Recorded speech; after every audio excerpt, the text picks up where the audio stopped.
जय हिंद दोस्तों, मैं सुमित सिंह और आप सभी लोगों का सीबी क्लासेस में स्वागत करता हूं। और मैं उम्मीद करता हूं कि आप लोग काफ़ी अच्छे होंगे। जैसे मैं जो हमारा थीम चल रहा था प्रीपोजिशन, तो ये प्रीपोजिशन का लास्ट पार्ट है, यानी पार्ट 3 है। ठीक है।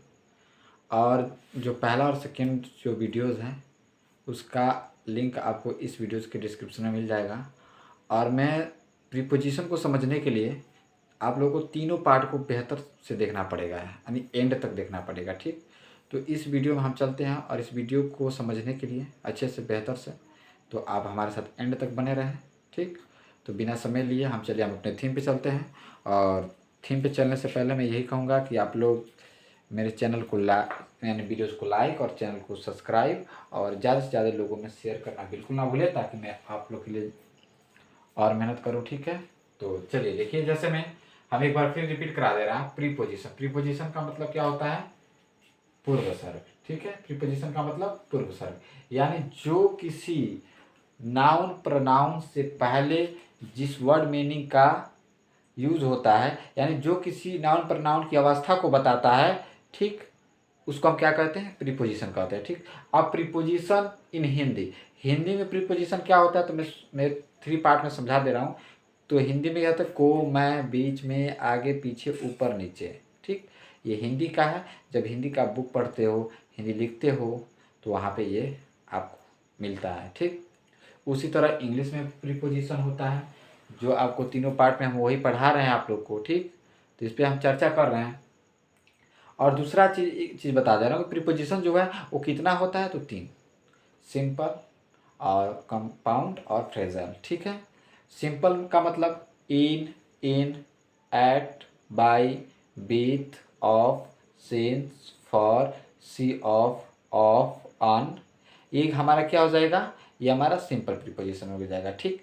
अब इसी में हम अगर हम बात करें इन प्लस, समझिएगा, एक मिनट इसको हटा दीजिए, इन प्लस टू, यानी जब एक और दो, जब दो सिंपल प्रीपोजिशन को हम मिला देते हैं तो हमारा कंपाउंड प्रीपोजिशन बनता है इनटू। ठीक।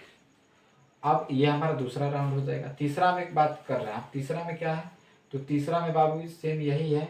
उसमें उसका जो ट्रिक होता है, उसमें ट्रिक होता है मेन वर्ब प्लस प्रीपोजिशन, यानी पहला जो वर्ड होगा वो मेन वर्ब होगा, मुख्य क्रिया रहता है। जैसे मैं यहाँ पे हमने लिख दिया रन, और यहाँ पे लिख दें रन इन टू। ठीक है। तो यहाँ पे अगर अलग अलग अर्थ इसका निकालेंगे तो रन का मतलब दौड़ना हो जाएगा, इनटू का मतलब में हो जाएगा। लेकिन जब इन दोनों को हम जोड़ देते हैं, रन इनटू कर देते हैं, तो इसका अर्थ क्या होता है? बदल जाता है। ठीक है।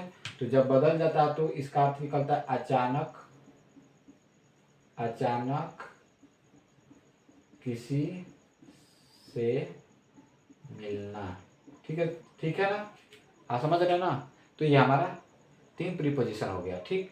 तो हम जो फर्स्ट और सेकेंड में 10 तक हम प्रीपोजिशन करा चुके हैं उपयोग में। ठीक।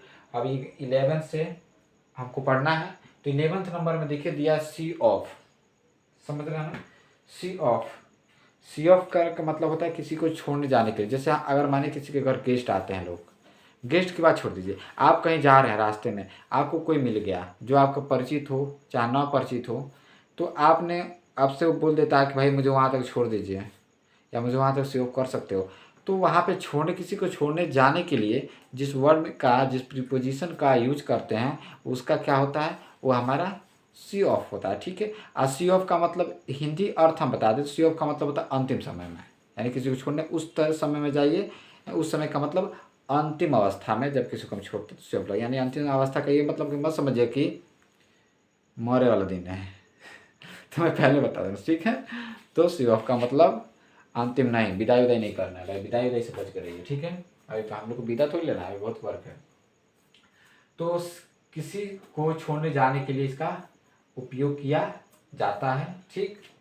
यानी यहाँ पे अंतिम समय में, यानी कौन सा समय? अंतिम समय, अंतिम समय में। ठीक है। ये क्या रहता है? सेपरेट होता है, ये सेपरेट होता है।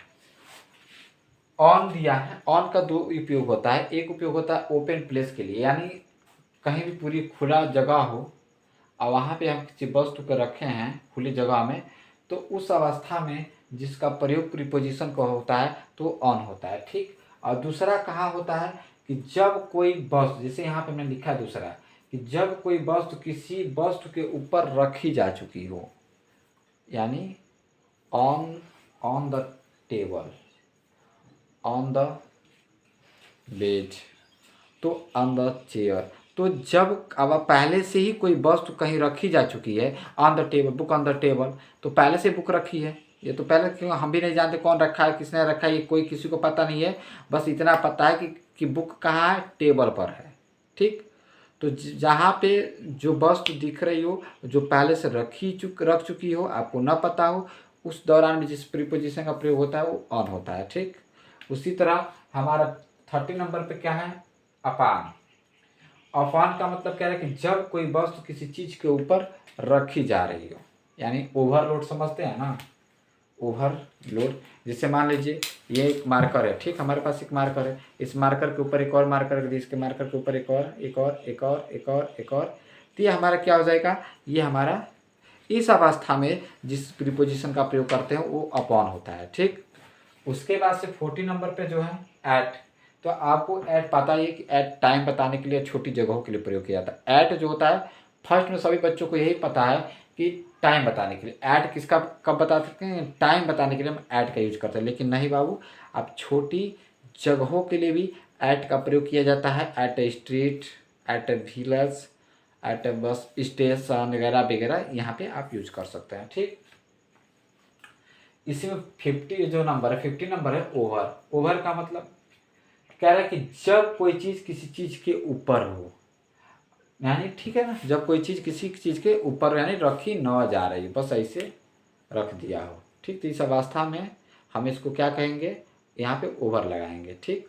अब ओवर का प्रयोग एक और यूज होता है जो टाइम को लॉस्ट करने के लिए, ओवर द टाइम। बट देखिए आप कभी मीटिंग अटेंड करते हैं तो यहाँ पे बहुत सारे लोग लैंग्वेज के में बोल देते हैं ओवर द टाइम, यानी आपका टाइम खत्म हो गया है, ठीक। तो यहाँ पे इसका यूज किया जाता है, आप देख लीजिए।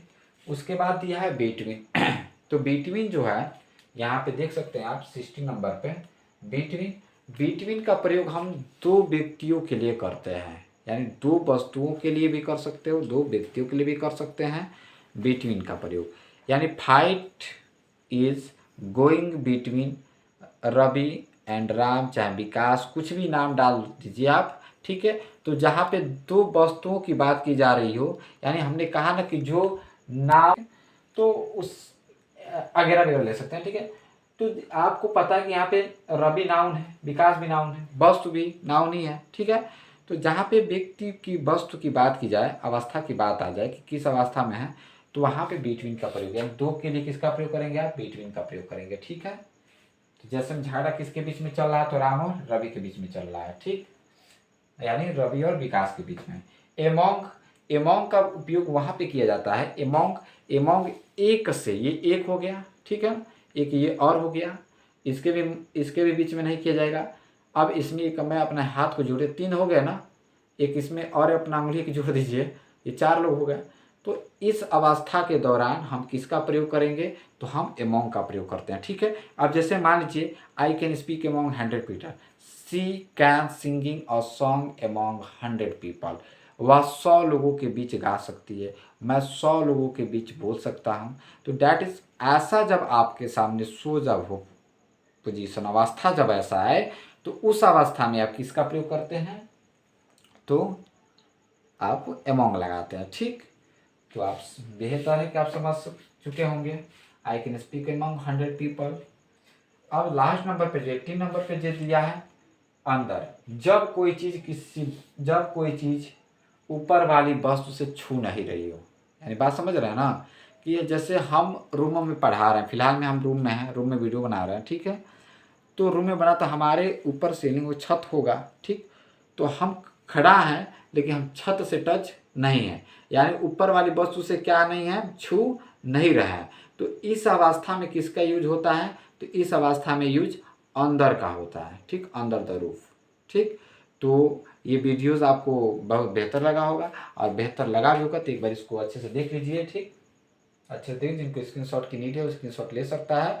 और मैं यही कहूँगा कि अगर बेहतर लगा हो तो आप ज़्यादा से ज़्यादा लोगों में इसको शेयर कीजिए, लाइक कीजिए, सब्सक्राइब कीजिए, ताकि मैं और मेहनत करूँ, ठीक, और ज़्यादा से ज़्यादा मेहनत करूँ, ठीक।